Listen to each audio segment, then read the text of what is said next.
Hey YouTube, it is Charles here, and today I'm going to break with my Tuesday tradition of posting solely a suggestion video of what to pick up for New Comic Book Day, because there is a book that is moving fast and I got to reading late, and so I should have done a review on it earlier, but I want to get this review out to you guys before you hit up the comic book day stores tomorrow. So here we're going to talk about G.I. Joe number 13, the Dreadnok War, part 1 of 5.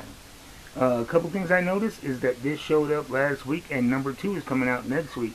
So it looks like they're going to be doing expedited releases on this issue. It is a brand new story arc in the Energon universe.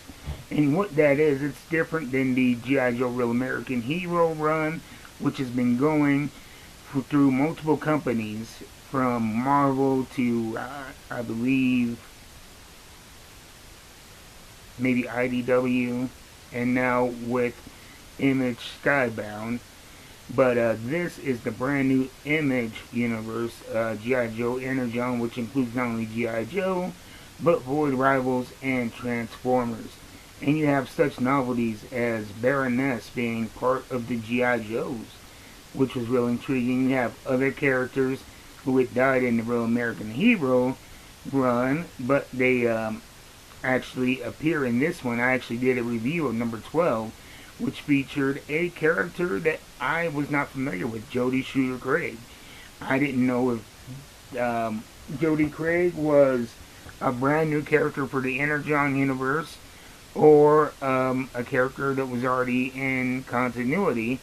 So I did the review, and I remember saying at the end of the video, this is a little sidebar by the way, but I wish they had an action figure for her. And you know what, I went to Walmart.com and I found the Jodie Shooter Craig action figure for $10 on Walmart.com. So I'm actually going to be doing a review of this, which will be posted in the coming weeks, so stay tuned for that.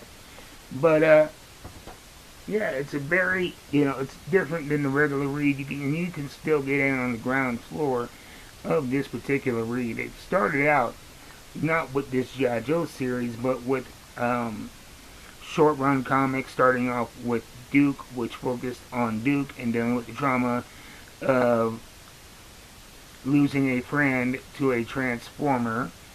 And that was, I think, a 5-issue run. We also had Cobra Commander, which I did not read, but I heard great things about. We had Destro, which was a great series, which brought Destro into the Energon universe, along with Chameleon and the twins. What else was there? There was the book Scarlet, was also another book in that prequel. And those prequel drops, which focused on Scarlet and the Aroshikage, and there may be one I'm missing, and then all the other stuff I didn't read, like the Transformers and the Void Rivals, but you can still get into this book without reading any of those. But this book does a few different things. For one, since I didn't read the Destro series, I did not know that the Dreadnoks were actually in the Energon universe yet. So that was a pleasant surprise for me, that they'd had dealings with him that greatly affect this issue and are really the crux of this issue and this run of G.I. Joe. So it's very cool of them. What they did, as a matter of fact, is they did a short recap after starting off with the cold open, featuring a scientist who's been forced to work with Cobra to distill Energon, and their discovery of a Energon deposit they have not yet tapped into. And so that's how it starts. And then a couple of pages in, you get these 2 pages here, which give you the rundown of what has happened so far with all of the prequel books and what has happened so far in this book as well. So this is a great issue if you want to get caught up with the G.I. Joe part of the Energon universe. Everything from Duke first encountering the Transformers, he ended up starting G.I. Joe, Baroness's, and the other Cobra Commander, Destro's, the way they got into this, the way that the factions were set up, and then this is where you discover that Cobra Commander and dealings with the Dreadnoks, where he actually ended up killing a few of them and taking their energon, and they kind of formed an uneasy alliance with Cobra.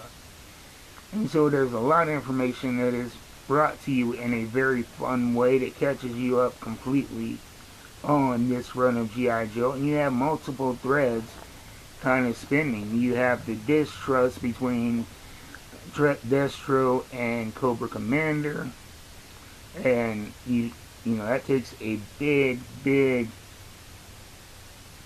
pivot in this issue. And you also have distrust and getting to know the rest of the G.I. Joe team with Baroness as well. And what else do we have? We have the Dreadnoks, and while they seem to be pawn in Cobra Commander's game, I'm not going to give away too many spoilers, but this is a spoiler.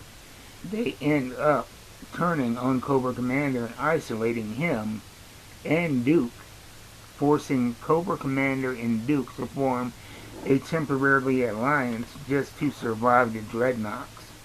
It's a very fun issue, a very action-packed issue, and like I said, it's going to be a short run. Looks like they're going to be dropping them weekly, at least they are for now. But yeah, get your hands on this if you're a Joe fan, old or new. This is a must-read from Image/Skybound Comics. Thank you for watching. I'll see you next time. Until then, keep reading them books, get your hands on this, and stay tuned, because I have a couple of great unboxings. I have the G.I. Joe Shooter Craig unboxing, and I actually got my hands on the 60th anniversary Action Marine Sniper action figure from the G.I. Joe Classified line. Great figure, lots of fun accessories. That's dropping Thursday, so I'll see you next time.